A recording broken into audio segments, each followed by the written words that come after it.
ఆవకాడోని ఇలా కట్ చేసుకొని శుభ్రంగా చూడండి ఎంత నీట్గా కట్ చేసుకున్నామంటే జస్ట్ ఆ డొప్పలో గుజ్జు తప్ప ఇంకేం లేదు, అలా నీట్గా కట్ చేసుకోవాలి. ఇలా తీసుకున్న తర్వాత ఇందులో కొంచెం షుగర్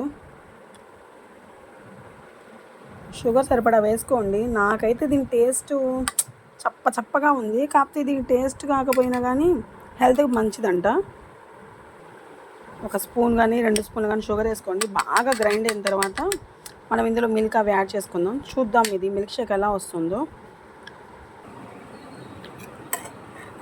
ఇదిగోండి ఇలా స్మూత్ పేస్ట్ అయిపోతుంది. ముందు మనం ఇది పేస్ట్ చేసుకున్నామంటే ఈజీగా తర్వాత ఎంచక్క మిల్క్ అవి ఐస్ క్రీమ్ కావాలంటే ఐస్ క్రీమ్, ఇంకా మన ఇష్టం నట్స్ కావాలంటే నట్స్ యాడ్ చేసుకోవచ్చు. ఇప్పుడు మనం పాలు పోసుకుని ఎంచక్క మిల్క్ షేక్ చేసుకుందాం. ఇదిగోండి ఇలా పాలు పోసుకుని ఎంచక్క ఒక మిక్సీ జార్లో మనం పోసుకొని ఒకసారి తిప్పుకుంటే చాలు, మనకు మిల్క్ షేక్ రెడీ అయిపోతుంది. టేస్ట్ ఎలా ఉందో చూద్దాం. ఇదిగోండి మన ఆవకాడో మిల్క్ షేక్ రెడీ. కొంచెం నేను తిక్కుగా చేశాను, కాదు మనకి పలచగా కావాలనుకుంటే ఎంచక్క మనకి ఎలాగంటే అలా చేసుకోవచ్చు. నేనైతే తిక్కుగా చేశాను.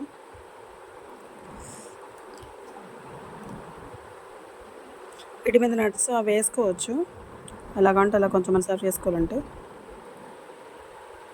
టేస్టింగ్ టైం ఇప్పుడు.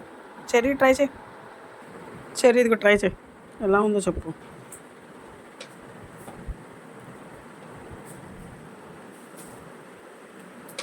ఎలా ఉంది?